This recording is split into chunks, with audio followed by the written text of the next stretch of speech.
Bismillahi walhamdulillahi wassalatu wassalamu ala rasulillah. Rabbi shrah li sadri wa yassir li amri wahlul 'uqdatam min lisani yafqahu qawli. Subhanaka la ilma lana illa ma 'allamtana innaka antal alimul hakim. Ada yang baru mereka? Betul. Betul. Angkat tangan.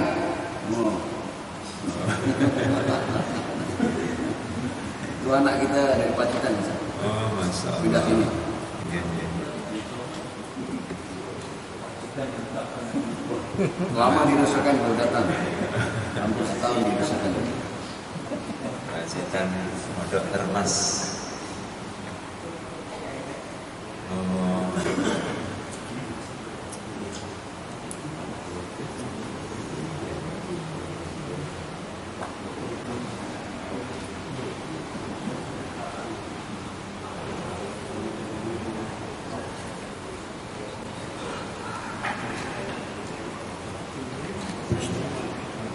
Weh, cek. Dikasih hadiah.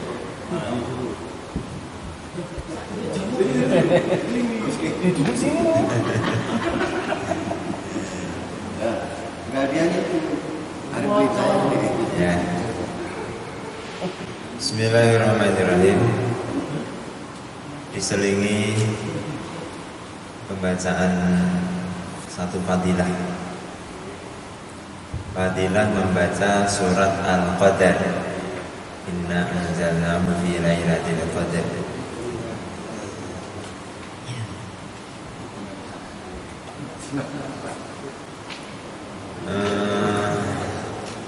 Dari Sayyidina Ali bin Abi Thalib radhiyallahu anhu, beliau berkata, jika salah seorang dari kalian mendatangi satu hajat, maka hendaklah memperbanyak di dalam mencari hajat itu pada hari Kamis. Ada satu fadilah hari Kamis. Sesungguhnya Rasulullah SAW beliau bersabda, Allahumma barik li ummati fi bukuriha yaumal khamis. Ya Allah, berkahilah untuk umatku di pagi hari pada hari Kamis. Terus mengerjakan sesuatu untuk menggapai sebuah hajat pada hari Kamis, khususnya Kamis pagi. Ini disukai oleh orang-orang soleh dahulu. Dan hendaklah dia membaca ketika keluar dari tempat tinggalnya, membaca akhir surat Ali Imran. Berikut surat Inna fi khalqis samawati wal ardi wa ikhtilafil laili wan nahari la ayatin li ulil albab alladzina yadhkuruna Allaha qiyaman wa qu'udan wa 'ala junubihim ila akhir. Dan membaca inna anzalnahu fi lailatul qadr wa ummal kitab, dan membaca surat Al-Fatihah. Sesungguhnya di dalam perkara-perkara tadi, di situ terdapat qada'u hawaijid dunya wal akhirat, tertunaikannya hajat-hajat dunia dan akhirat. Di hari Kamis pagi, terus ketika keluar dari rumah membaca akhir surat Ali Imran, terus Inna Anzalna, terus Al-Fatihah.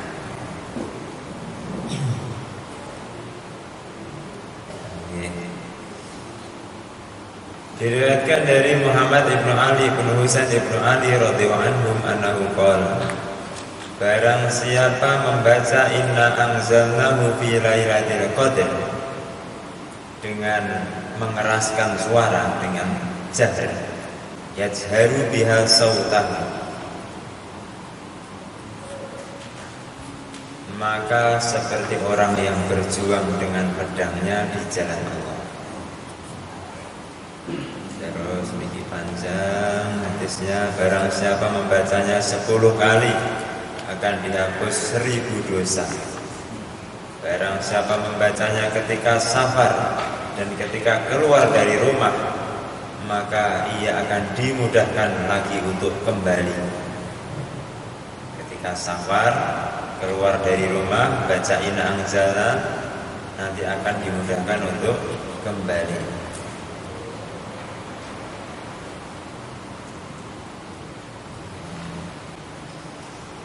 Dan barang siapa menulis surat Inna Anzalna, kemudian mencelupkan bajunya di dalam tulisan itu, maksudnya di antara caranya niku menulis, kemudian tulisan itu dihapus dengan air. Air hapusannya itu untuk merendam baju. Lam yazni fiha abadan, maka dia tidak akan berzina selamanya selama memakai baju tersebut. Maka dulu Romo Yai pernah menyampaikan, kalau kita pengen anak kita mudah jadi anak soleh, boten beling, niku coba tulis atau baca Inna Anzalna niku 1000 kali, kemudian ditiupkan ke air. Bajunya anak-anak kita itu direndam di niku air yang sudah ditiupkan Inna Anzalna tadi.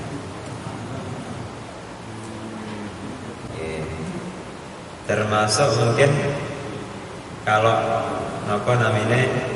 bayi lahir diadani di telinga kanan, sudah banyak yang tahu nih mungkin. Iqomat di telinga kiri, itu fadilahnya tidak akan lam yadurruhu musibyan, tidak akan mudah diselewengkan oleh syaitan selamanya.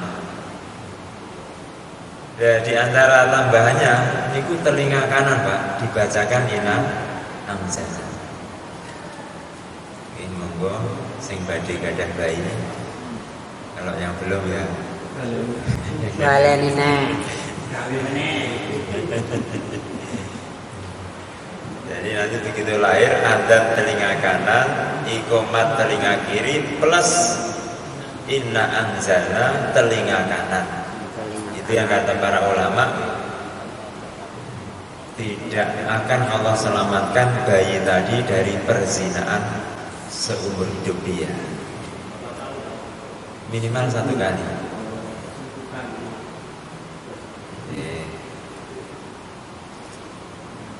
Termasuk walaupun sudah tidak baru lahir lagi, sekarang ini umur SD, MI, ini masa-masa pembentukan akhlak, masa-masa yang sangat menentukan untuk perkembangannya di masa-masa yang akan datang. Niku bacakan Inna Anzalna, bacakan Al-Fatihah.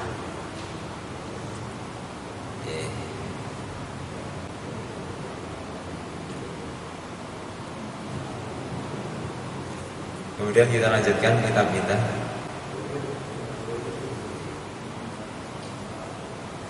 Halaman pinten kalau ingin?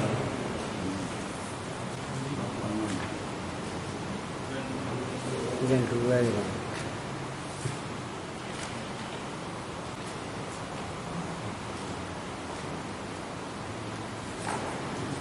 Sembilan lima.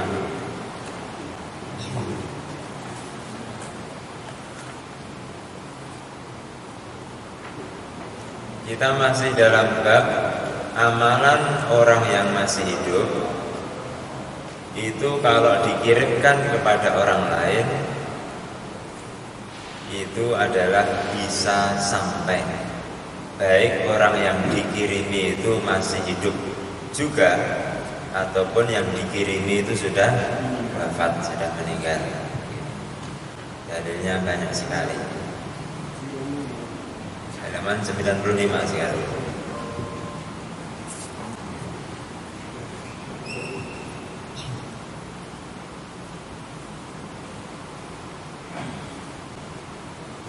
yang hadis yang tengah,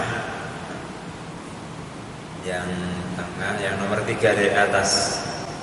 Bismillahirrahmanirrahim. Diriwayatkan dari Abdullah bin Ja'far radhiyallahu anhu, ia berkata, ketika sampai kepadaku bahwa Ja'far telah terbunuh syahid, maka Rasulullah Shallallahu Alaihi Wasallam bersabda, buatkanlah makanan untuk keluarga Ja'far, sebab mereka mendapatkan musibah.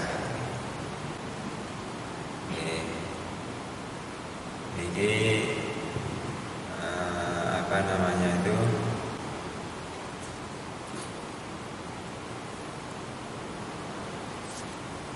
Satu pelajaran bagi kita, kalau kita datang kepada orang yang sedang kena musibah, niku kita disunahkan untuk membawa makanan. Nah, bagaimana kalau justru yang menyiapkan makanan itu adalah yang terkena musibah? Itu juga tidak mengapa.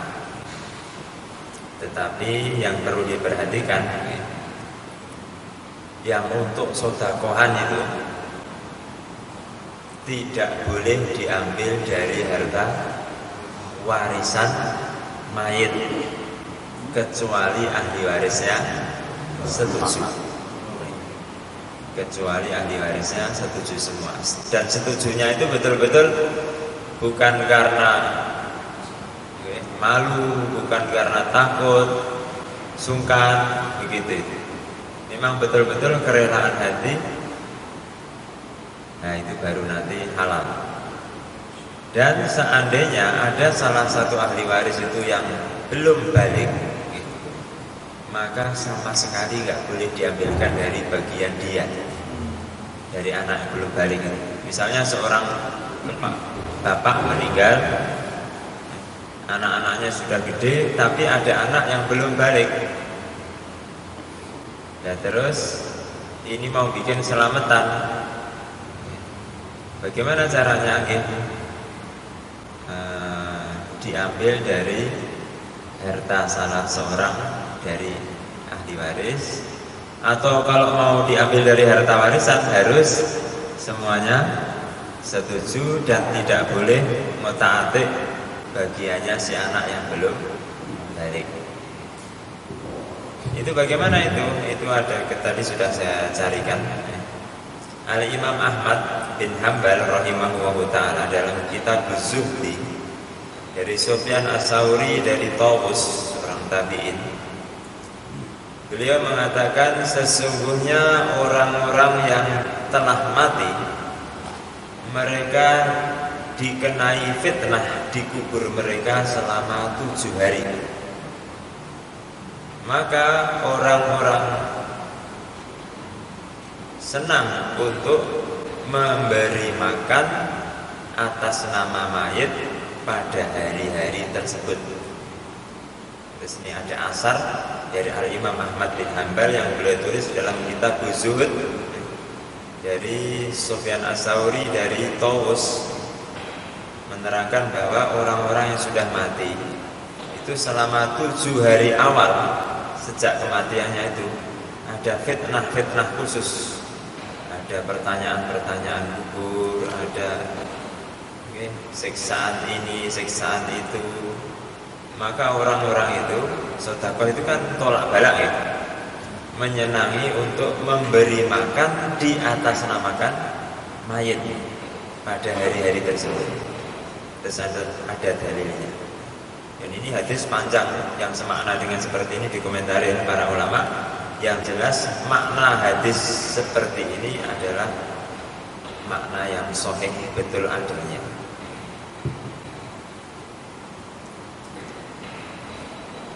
Jadi apa namanya itu, yang takziah membawa makanan, keluarga yang terkena musibah pun kalau ada kelonggaran mereka sedekah, itu sangat bagus sekali. Kemudian di atas namakan pahalanya kepada mayit. Karena karena ada berita tadi itu 7 hari mayat itu dapat fitnah, maka dengan sedekah diharapkan akan meringankan fitnah-fitnah yang mereka temui. Lah kok anak aku orang gelem sedekah, anak aku mati. Berapa nih solusinya Pak? Khawatir ada seorang emah nanti jangan-jangan anak-anakku nggak mau sedekah ketika aku wafat nanti. Ini wasiat ya? Boleh jenengan wasiat. Kalau jenengan wasiat ini harus dijalankan, wajib. Jadi harta warisan ya, sebelum dibagi sebagai harta warisan, prioritas penggunaannya yang pertama adalah untuk biaya pengurusan jenazah sampai dikubur. Itu yang pertama. Itu haknya mayit, nggak boleh diutak-atik. Kemudian yang kedua, harta mayit tadi adalah untuk bayar utang, baik utang kepada Allah. Apa nih Bu? Utang kepada Allah, utang zakat, ya, utang nadar, mungkin belum bayar fidyah, begitu itu. Ataupun utang yang kepada manusia, jelas. Kemudian yang ketiga, untuk menunaikan wasiatnya mayit kalau ada. Maka ada satu hadis, orang yang cerdas dia tidak akan meninggalkan untuk menulis wasiat di sisinya. Tidaklah dia menginap di satu malam kecuali wasiat telah tertulis di sisi tubuhnya. Karena kematian itu mendadak datangnya, bisa datang kapan saja. Ya Allah Ta'ala tahu manusia ini punya sifat bakhil, maka manusia diberi kesempatan untuk bisa sedekah di saat dia sudah gak perlu harta. Kapan itu? Sedekah ketika dia sudah wafat. Beri caranya dengan disyariatkannya wasiat. Tetapi untuk melindungi hak ahli waris juga, haknya pemilik harta juga Allah perhatikan, maka disyariatkan wasiat. Haknya ahli waris juga Allah jaga dengan pembatasan wasiat.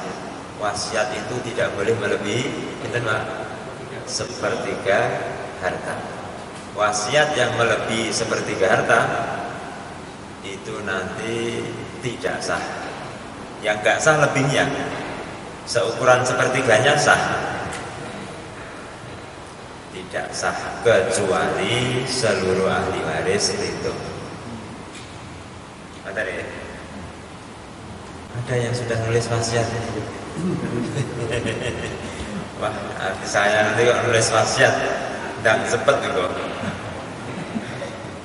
Wasiat itu harus diberikan pada ahli waris. Wasiat itu tidak boleh diberikan ke ahli waris. Itu maksudnya pesan kita harus kepada ahli waris. Oh, enggak harus. Enggak harus. Wasiat ini tidak harus dipesankan kepada ahli waris, ke siapa saja boleh.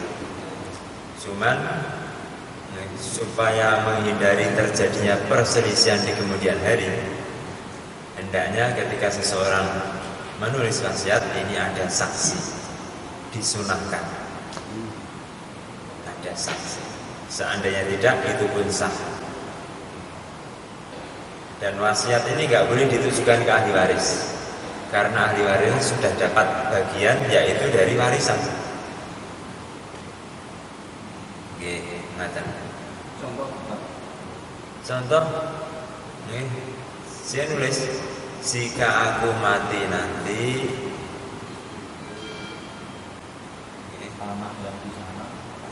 tanah yang di belakang rumah itu aku sedekahkan untuk pondok pesantren Al-Fatah. Ataupun langsung, jika aku mati nanti 10 juta dari tabunganku untuk fakir miskin. Jika aku mati, mobil ini untuk si fulan. Mantan boleh. maksudnya sekarang Irwan?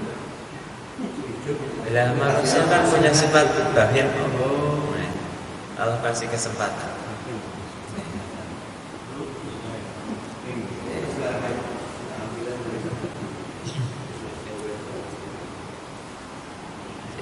Terus dia sudah meninggal masih bisa beramal. istriku untuk istriku. Tadi kan kita awalnya seperti itu. Tapi kalau mulai lewat kenapa batasan? Maksudnya kan kemarin masuk itu. Kita nggak batasan berbayar seperti wasiat. Ada pertanyaan, kalau wasiat kan dibatasi maksimal sepertiga. Bagaimana kalau sedekah atau yang semisalnya hibah, hadiah, apakah ada pembatasan? Ini diperinci.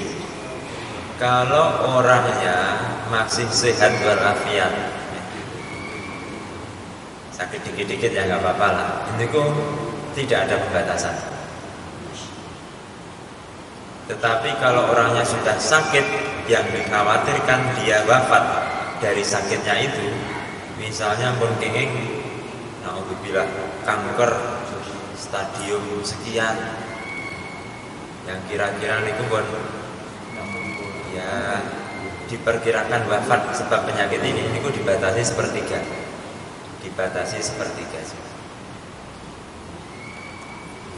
Jadi kalau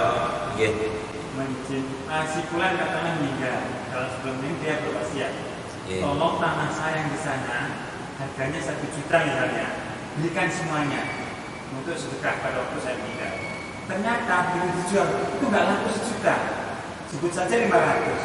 Apakah yang ahli waris harus menalangi yang 500 selanjutnya? Terima kasih. Ya, yang jelas itu kan yang di objek sedekahnya kan tanah. Iya. Adapun uang 1 juta itu kalau saya pahami itu hanya perkiraan. Si mayat itu bukan, yang saya pahami tidak menetapkan harga, dia hanya itu loh harganya kira-kira 1 juta. Kamu jual sudah pekan semua. Ini yang saya pahami, buatan tidak ahli waris tidak harus menalangi sisanya supaya genap 1 juta, karena yang jadi objek wasiat adalah tanahnya. Adapun pembicaraannya harga 1 juta itu kurang lebih hanya sebagai perkiraan. Betul ya? Tetapi seandainya ahli waris itu terus ngenepi, itu sae. Kita sebagai orang tua masih hidup nih, dengan anak katakanlah 5. Harta yang kita miliki ini, apa anak yang dimiliki punya hak? Maksudnya punya hak? Kalau dibilang punya hak, punya dari segi hak untuk mendapatkan nafkah. Ketika anak miskin, maka orang tua, ketika anak belum balik, orang tua wajib menafkahi. Ketika anak sudah balik, diperinci. Kalau anak itu miskin, maka orang tua wajib menafkahi. Si anak miskin nggak mampu usaha, maka orang tua wajib menafkahi. Artinya gini, anak tadi tidak ada hak untuk menjual harta orang tua. Oh betul, nggak boleh. Berarti dia nggak punya hak menguasai. Nggak punya hak. Selama orang tua masih hidup. Jadi ketika orang tua masih hidup, ya kalau hak miliknya itu hak milik orang tua. Kalau diambil oleh anak terus dijual, ini buatan sah, hukumnya berdosa. Seperti mirip-mirip seperti mencuri tadi. Tapi mencuri milik orang tua itu kalau dalam Islam si anak tidak bisa dikenai hukuman potong tangan, karena dari satu sisi, yaitu dari sisi nafkah, si anak punya hak atas harta orang tua. dari sisi berhak mendapat nafkah dari harta itu, maka dia hanya kena takzir, hukuman yang besarnya sesuai kebijaksanaan hakim. Jadi suami istri ini dalam kondisi pada saat masih hidup, dalam konteks rumah tangga ini cenderung dominan si ibu. Si ibu ini keluarga ini kan sudah punya anak 6. Kemudian ibu ini sebelum meninggal, dia dalam kondisi sakit sudah memberikan sebuah ini wasiat atau hibah ya. Ada beberapa tanah ini nanti dibagi 6 orang. Wekono, dan ikut paruh udah semua setujuan. Kemudian misalkan tidak lebih dari sepertiga nggak ada, sepertiga nggak ada, hanya sisa 9 tanah itu nanti biar dikelola, tapi nanti hasilnya untuk bapakmu yang masih hidup. Karena bapaknya udah tidak punya kemampuan untuk kerja masa itu.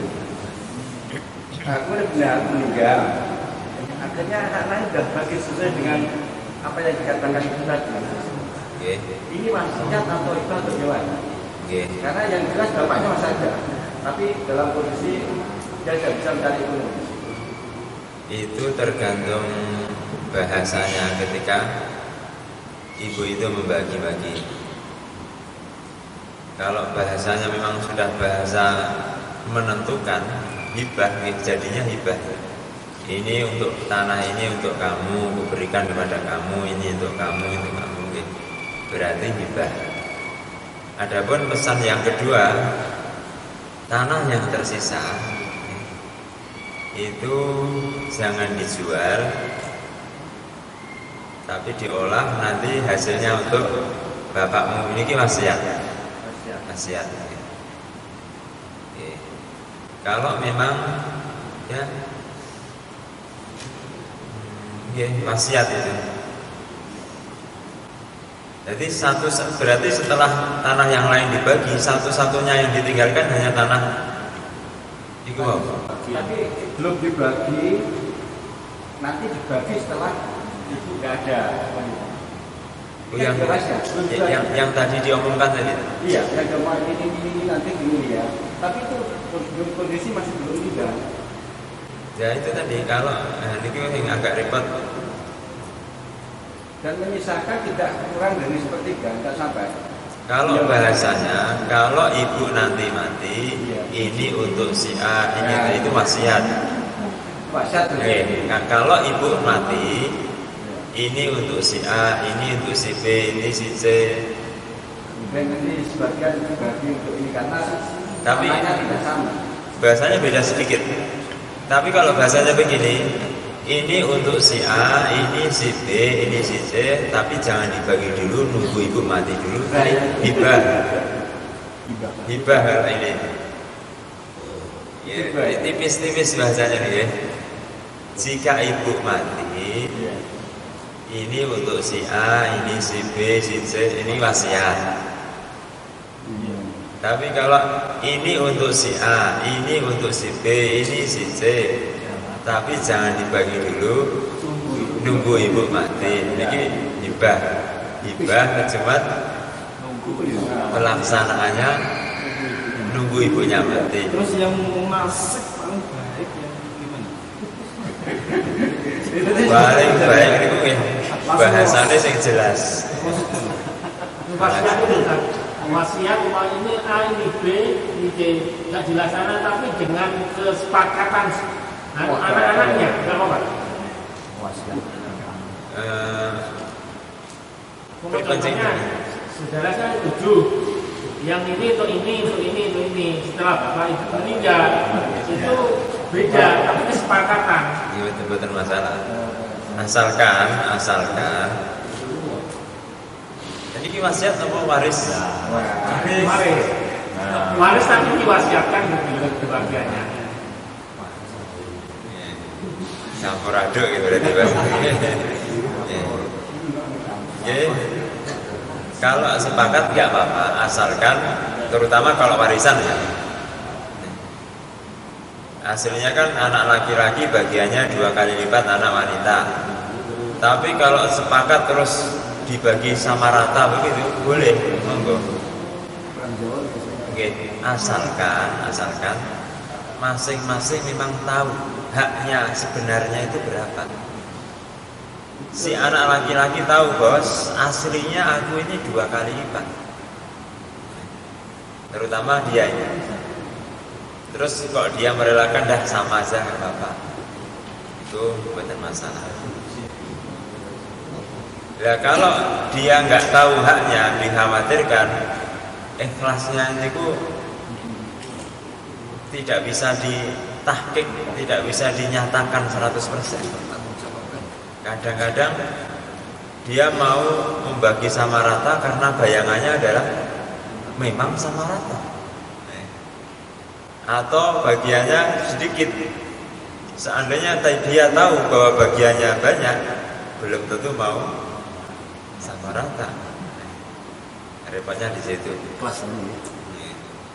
Jadi hak sebenarnya harus dijelaskan, baru kemudian monggo kalau mau musyawarah model apa saja boleh. Kata? Yeah. Karena berbeda akidah, anaknya dihapus dari daftar keluarga. Oh, bagus. Karena dia pindah agama. Kemudian saya bapak udah parah. Pada setelah itu ada pembagian warisan. Anak yang sudah keluar dari daftar anggota kan tidak dikasih. Yeah. Sang ayah sakitnya sudah lama, mungkin kemungkinan meninggalnya sudah sangat tinggi. Dilalah anaknya kembali lagi masuk Islam. Okay. Pertanyaannya, ini sudah dibagi, sudah di peta-peta. Dia kan nggak dapat. Bisakah dia mendapat harta warisan dalam pembagian warisan itu? Ini kasuistis. Itu kalau yang pas bagi-bagi itu bukan warisan, karena bapaknya belum wafat. Itu hibah. Ya. Kalau hibah itu ya terserah bapaknya, berarti berhak saja dia menghalangi anak yang naudzubillah murtad itu untuk dapat bagian, berhak. Seandainya si anak itu Islam terus nggak dikasih, kita juga berhak saja, wong itu harta bapaknya. Cuman itu makruh. Oke, itu yang bagi-bagi sebelum bapaknya wafat tadi itu hibah. Kemudian ketika si anak masuk Islam, habis itu bapak meninggal. Ya berarti Nggak dapat. warisan dapat. Yang belum dibagi. Kalau yang sudah terlanjur dibagi, ya betul sakit. Sudah dihibah. Ini sudah jadi ada 16% sesuai dengan tangan. Jadi dia nggak dapat terus. Masih ada sisa betul dari yang dibagi-bagi itu. Sisanya itu untuk kegiatan kalau dia meninggal, untuk khusus beli sapi dan sebagainya. Karena tempat saya kan agak beda.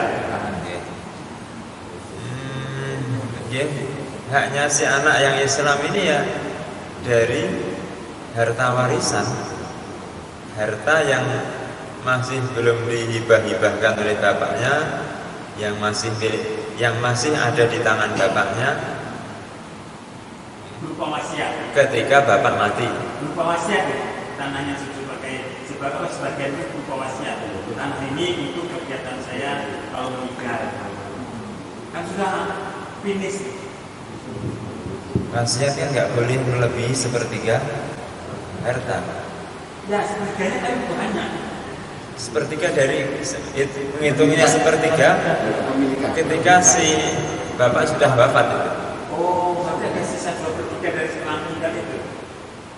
Berarti yang lain sudah dapat bagian dari 2/3 itu. Gitu. Misal begini.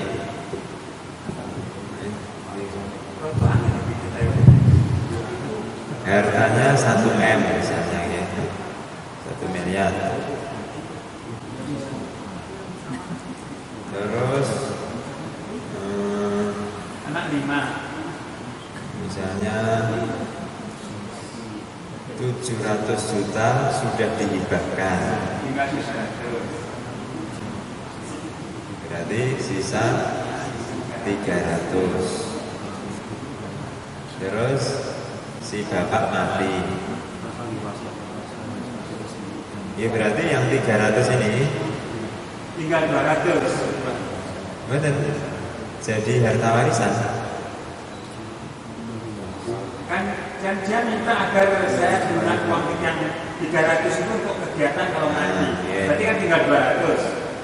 Oh, Kalau memang sepertiga maksimal sepertiganya 300 berarti. Wasiat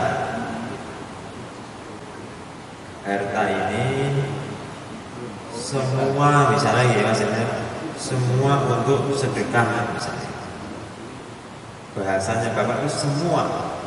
Pokoknya sekalian sudah tak bagi semua ini ketika bapak masih hidup. Nanti pokoknya ketika bapak mati semuanya untuk sedekah. Oke, ini namanya wasiat. Nih. Kalau bapak sudah mati nanti yang tersisa itu semua untuk sedekah. Tapi nggak boleh semua ini. Nih. Walaupun bahasanya semua tapi maksimal sepertiga. berarti kan sisanya Jadi 200. 300 jadi 100 juta ini ya. Bisa lagi 200 yang diwaris 200. Sisanya 200. Oke. 200 yang dibagi lagi. Dibagi lagi untuk semua diwaris. Bukan anak yang murtad terus balik lagi itu bukan. Ini untuk semua. Aslinya begitu. Tapi ya terus saudara-saudara lain ya sudah apa-apa. Kita sudah dapat semua itu buat itu aja, itu lain lagi. Berarti boleh. Nah, pertanyaan saya tadi belum jawab. Yang bagus tuh bagaimana? Yang bagus Tanpa wasiat atau langsung hibah terus? yang tergantung kondisi. Nggak bisa dianu nih gitu. Mau dihibahkan bagus, tapi kalau hibah sebelum si orang itu sakit keras itu hibah itu sunahnya sama laki perempuan sama begitu, asalkan hajatnya juga sama. Jadi tidak ada tertib lidzakari mislu hadil unsayain, bagian laki-laki 2 kali lipat wanita dalam hibah nggak ada. Itu hanya berlaku untuk warisan. Itu kita dapat pahala sedekah itu. Oke. Kita menafkahi anak itu dapat pahala sedekah. Maksudnya kalau memang ketika mati waris kan nggak dapat apa-apa, memang hak warisnya nggak dapat pahala. Kalau hibah kan dapat berarti. Oke, tapi kalau ada sentuhan niat, tak tinggalkan harta buat anak-anakku, dapat pahala juga.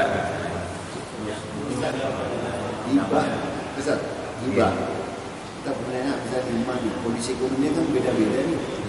Yang disamakan adil tadi, bagaimana nih? Apa kita misalkan ada 1 juta dibagi 5, 200-an.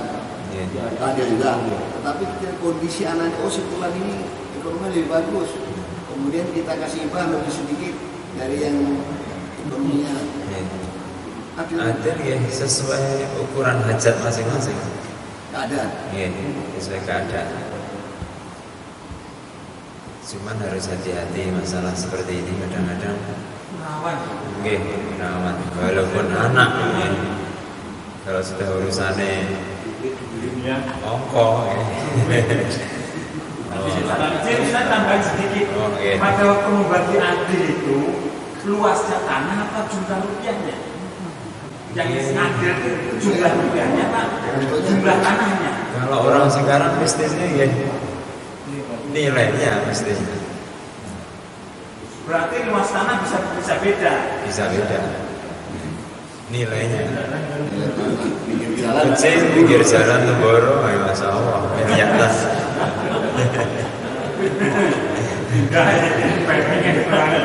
Jadi kasusnya selalu begitu buat saya itu. Ini kalau seandainya ada hibah, tadi yang disampaikan Ustaz adalah baik itu yang sama, meskipun perempuan laki sama, karena hibah. Bagaimana kalau ada salah satu yang diwariskan yang memiliki baik ada intervensi kepada orang tuanya. Pak aku harus kain intervensi itu masalah itu kan intervensi namanya dan campur tangan dari yang punya itu maksudnya ya nggak masalah, itu berarti ya kayak seorang anak minta kepada bapaknya Sah-sah aja. sah-sah saja, sah-sah saja, dan bagusnya dikasih. Tapi kalau diminta terus menjadikan yang lain, anak yang lain Mary, ya ini perlu dipertimbangkan. Yang jelas ada begini di kitab itu, dimakruhkan seorang orang tua membeda-bedakan pemberian kepada anak, makruh hukumnya. Kenapa? Karena terkadang hal itu, dulu sudah pernah saya sampaikan, memicu kebencian anak kepada orang tua, yang itu akan menjadi sebab kehancuran kehidupan si anak itu sendiri. Anaknya hancur kehidupannya gara-gara benci ke orang tuanya. Dan kenapa dia benci? Gara-gara orang tuanya. Jadi orang tua dapat bagian dari kesalahan menghancurkan kehidupan anak gara-gara membeda-bedakan pemberian. Ngoten niku ditulis wonten kitab-kitab fikih. Maka kita mesti hati-hati, walaupun anak kelihatannya dia sekarang kecil, jadi suruh sana sini itu nggak berdaya sekarang, tapi dia ingin merekam ya. Oke. Nah, Ustaz, kalau seorang ibu atau orang tua itu sebelum meninggal maksudnya itu ngasih peti, maksudnya peti tapi isinya ternyata emas, tapi tidak boleh bilang sama saudara-saudara kamu, jangan bilang saudara-saudaramu karena kamu nanti yang paling ini. Terus akhirnya begitu meninggal kan lama sudah 1000 harinya, ditanyakan ibunya itu perasaan punya peti simpanan emas di mana? Bilang enggak Pak.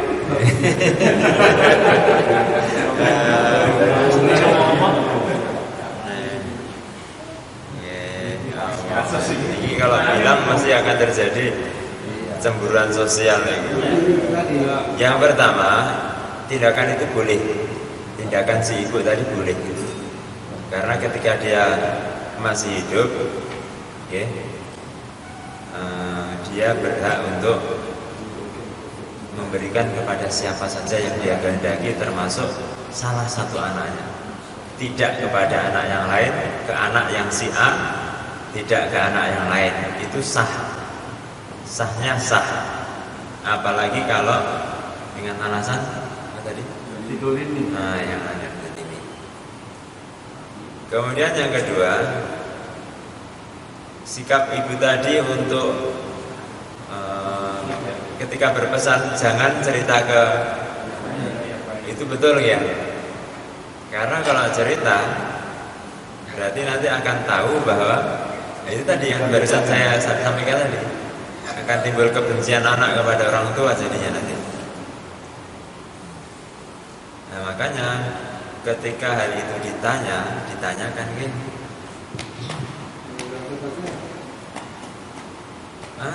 jangan terus terang anak pulau. Ya, nggak tahu, mungkin sudah dijual atau disodakokan sama ibu. Gelangis tonggo kan aku beri kayak Apa nanti berarti dipakai atau sebaiknya dijual atau bisa dipakai? Kalau dipakai kan ketahuan seperti itu. Jadi dijual berarti. Orang ketukut dewe kok. Yang jelas yang perlu dihindari adalah timbulnya kecemburuan itu. Ya, berikanlah yang kondisinya yang bisa dilihat.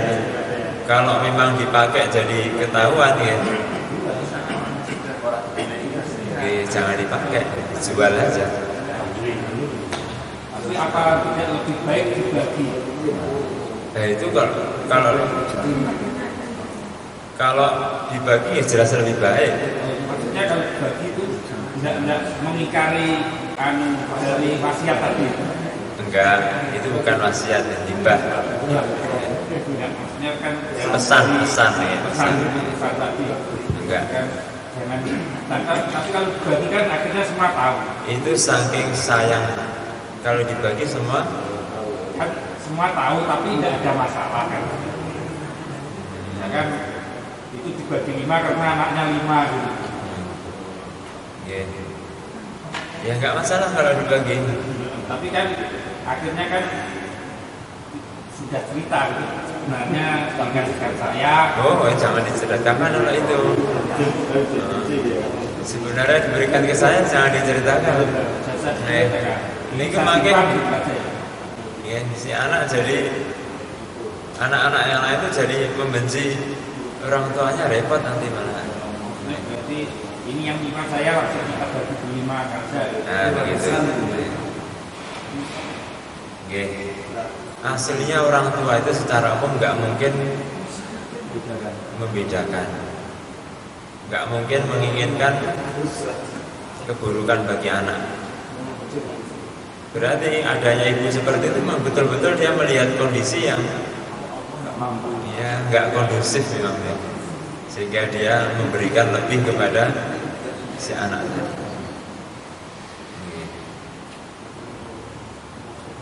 Begitu, ini kita selesaikan dulu sedikit lagi.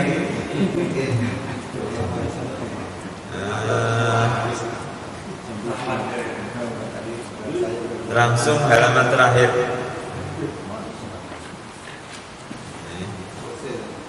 Ini jurus cepat atam ingatan ini.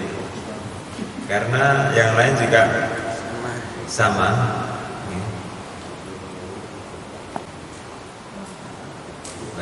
Ada pesan baca Quran di kuburnya. Niki hadis Hasan riwayat Tobroni halaman 97. Langsung halaman 98.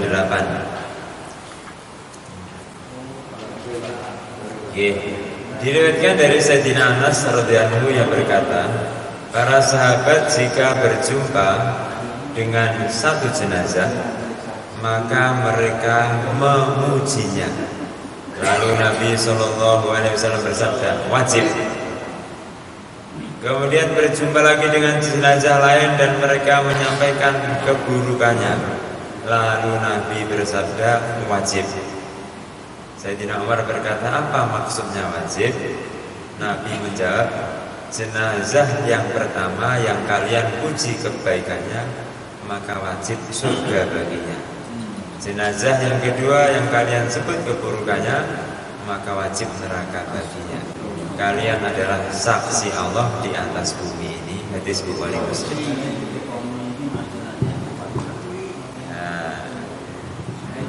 Nah, terus akhirnya dibuat-buat seperti itu.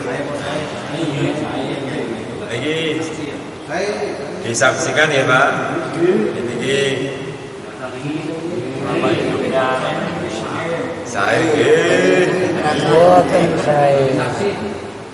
tetapi dulu Romo Yai menerangkan, dan beliau ketika menerangkan juga mengatakan, ini yang saya pahami hadis ini, sebagaimana saksi ketika masa hidup di dunia ini, tidak sembarang orang berhak jadi saksi. Siapa orang yang berhak jadi saksi? Yang memang tahu kejadian itu sesungguhnya, dialah yang berhak jadi saksi. Begitu juga orang-orang yang memuji ataupun mencela keburukan mayit, yang diakui dari ucapan-ucapan itu adalah ucapannya orang-orang yang dia memang tahu keadaannya si jenazah tadi. Jadi boten digawe-gawe. Tetapi seandainya di apa namanya di picu ngoten mau saya nggih. Niku nggih boten masalah, niku nggih saya mau. Yang terakhir diriwayatkan dari Abu Aswad, pelajaran dari hadis yang tadi atas tadi, ternyata ucapan-ucapan seseorang ini pun bisa mempengaruhi keadaan mayit. Ucapan orang-orang yang masih hidup itu juga akan mempengaruhi keadaan mayit. Ini pun jadi dalil bahwa amalan orang yang hidup sampai ke mayit juga. Diriwayatkan dari Abu Aswad, dia berkata, aku tiba di Madinah, aku duduk dekat Sayyidina Umar bin Khattab radhiyallahu anhu. Kemudian ada jenazah yang lewat dan jenazah itu dipuji kebaikannya. Sayyidina Umar berkata wajib. Begitu pula dengan jenazah yang kedua dipuji baik. Sayyidina Umar berkata wajib. Jenazah yang ketika disampaikan keburukannya maka Umar berkata wajib. Abu Aswad bertanya, apa maksudnya wajib wahai Amirul Mukminin? Umar berkata, aku berkata sesuai sabda Nabi SAW. Setiap muslim yang disaksikan kebaikannya oleh 4 orang, maka Allah memasukkannya ke surga. Kami bertanya, bagaimana kalau yang menyaksikan 3 orang? Nabi menjawab, ya 3 orang. Kami bertanya lagi, kalau yang menyaksikan 2 orang? Nabi menjawab, ya 2 orang. Kemudian kami tidak menanyakan kesaksian 1 orang. Isin. Oke. Selesai khatam bab sampainya pahala ini. Oke. Kesimpulannya ada hadis-hadis yang menceritakan tentang sedekah bisa sampai ke mayit, haji bisa sampai ke mayit, puasa sampai ke mayit, bacaan Quran bermanfaat mayit, doa bermanfaat untuk mayit. Semuanya ini mengarah kepada satu kesimpulan, amalan yang orang yang masih hidup jika ditujukan kepada orang yang sudah meninggal ataupun kepada orang yang masih hidup pula, itu adalah sampai. Kita sebagai anak nih buat amal, membaca Quran, zikir, sholat, puasa, tapi nggak ada niat ini saya sedekahkan tuh almarhum orang tua saya, itu gimana? Apa nyampe?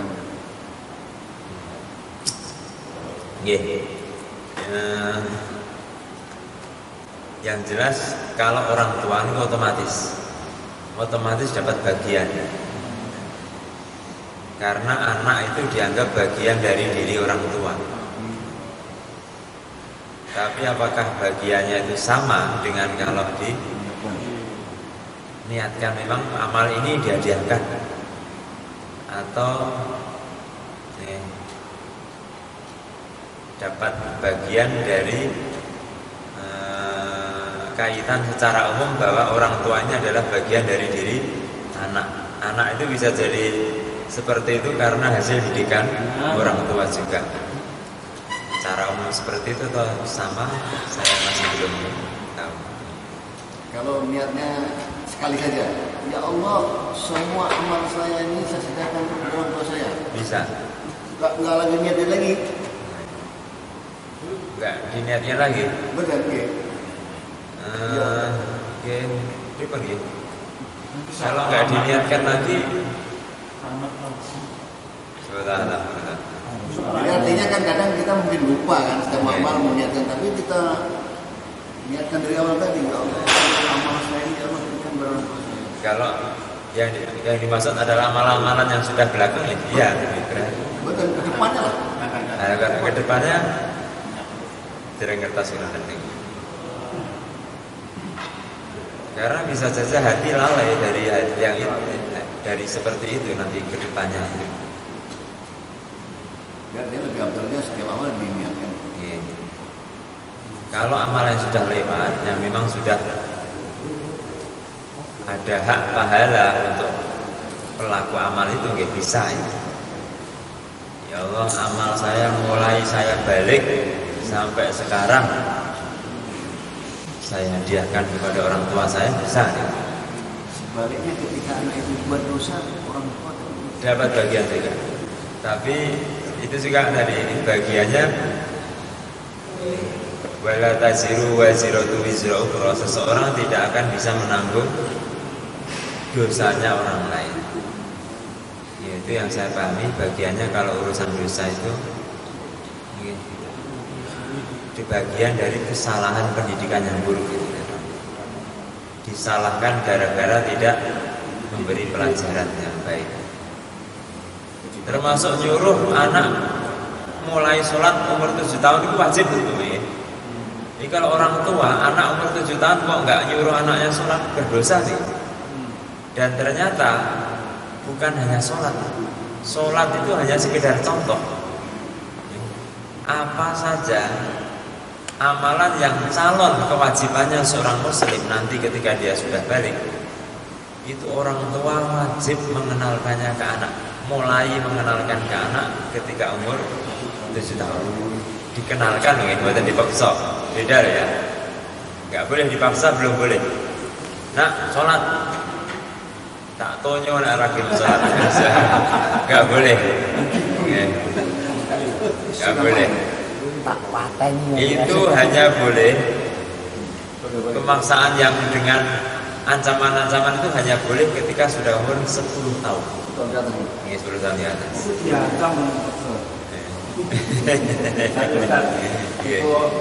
kadang untuk berbuat baik si anak itu orang tua ini dengan masalah lain sudah sekolahkan di tempat yang dimana bisa mendidik untuk bisa akhlaknya lebih baik. Itu kita sudah terlepas dari beban atau kewajiban untuk menyampaikan tadi ya. Kamu harus sholat, kamu harus dan sebagainya, tapi lewat dari guru yang dimana dia kita sudah lepas. Mestinya diperinci. Mestinya diperinci.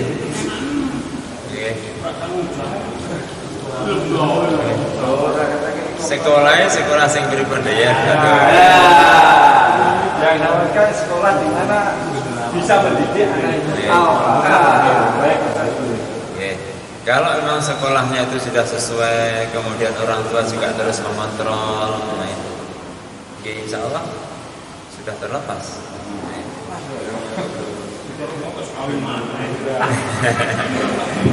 Karena ini mugi-mugi ditambah Allah Ta'ala, amin amin. Saya diberi ilmu yang barokah manfaat di dini wa dunya wa akhirat, amin. Subhanallah dan bihi subhanallah wa bihamdihi. Wassalamualaikum warahmatullahi wabarakatuh.